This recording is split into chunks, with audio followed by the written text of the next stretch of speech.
ಎಷ್ಟಿತ್ತು ಸಂಪಾದನೆ ಇಬ್ಬರದು ಸೇರಿದ್ರೆ ಒಂದು ತಿಂಗಳಿಗೆ? ಅವ್ರದ್ದು ಒಂದು 1000, ನಮ್ಮದು 1800. ಅಷ್ಟೆಲ್ಲ ಮಾಡಿ 1,000? ಹಾಂ ಅಷ್ಟೇ.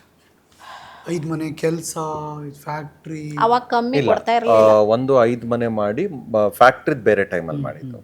5 ಮನೆ ಕೆಲಸ ಮಾಡಿದರೆ ಮನೆಗೆ ಬಂದು ಟ್ರಿಮ್ಮಿಂಗ್ ಮಾಡ್ತಾಯಿದ್ರು. ಮನೆ ಕೆಲಸ ಬಿಟ್ಬಿಡಿ ಅಂತ ಹೇಳ್ಬಿಟ್ಟು ನಾನು ಫೋರ್ಸ್ ಮಾಡಿ ಬಿಡಿಸಿದ್ಮೇಲೆ ಫ್ಯಾಕ್ಟ್ರಿಗೆ ಹೋಗೋಕೆ ಸ್ಟಾರ್ಟ್ ಮಾಡಿದ್ರು. ಮನೆ ಕೆಲಸ ಅಂತಂದರೆ ಕಸ ಗುಡಿಸೋದು ಇದೆಲ್ಲ ನನಗೆ ನೋಡೋಕೆ ಇಷ್ಟನೂ ಇಲ್ಲ ಅಂದ್ಮೇಲೆ ನನಗೂ ಬೇಜಾರು. ಆ್ಯಸ್ ಎ ಸೆಡ್, ಅವಾಗ್ಲೂ ಕೂಡ ನನಗೆ ರಾಯಲ್ ಆಗಿರಬೇಕು ಅನ್ನೋ ಆಸೆ. ನಾನು ನಿಜವಾಗ್ಲೂ ನಾನು ಇವತ್ತಿಗೂ ಹೇಳೋದೇನು ಗೊತ್ತಾ, ಕಷ್ಟ ಮನುಷ್ಯನಿಗಿರುತ್ತೆ, ಹಂಗಂತ ಸ್ನಾನ ಮಾಡದೇ ಇರೋದಿದೆಯಲ್ಲ ಅದು ದಡ್ಡತನ. ಇವತ್ತಿಗೂ ನಾನು ಕೆಲ್ಸದ ಮನೆಗೆ ಹೋದ್ರೆ, ಮೇಡಮರೇ ನಿಮ್ಮ ಕೆಲಸನ ನೀವು ಕೆಲಸ ಮಾಡ್ತೀರಾ? ಮೇಡಮರೇ ನಾನು ಕೆಲಸಕ್ಕೆ ಬಂದಿರೋದು, ತಮಾಷೆ ಮಾಡಬೇಡಿ, ನಿಮ್ಗೆ ಹೆಂಗೆ ಕೆಲಸ ಕೊಡೋದು ಅಂತಲೇ ನಂಗೆ ಗೊತ್ತಾಯ್ತಾ ಇಲ್ಲ.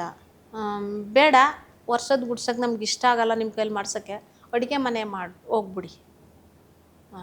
4-5 ಜಾಕೆ ಕೆಲಸ ಕೇಳ್ಕೊಂಡು ಹೋದ್ರೆ ನನ್ನ ಕರ್ಕೊಂಡು ಹೋದರು, ಏನಮ್ಮ ನೀನು ಕೆಲಸ ಕೊಡೋಕ್ಕೆ ಹೇಳ್ತಾರೆ ಇವರು, ಮೇಡಮರೇ ನಿಮ್ಮ ಕೈಲಿ ಕೆಲಸ ಮಾಡ್ಸೋಕ್ಕಾಗಲ್ಲ ನಮಗೆ, ನಮ್ಗೆ ಒಂಥರ ಆಯ್ತದೆ.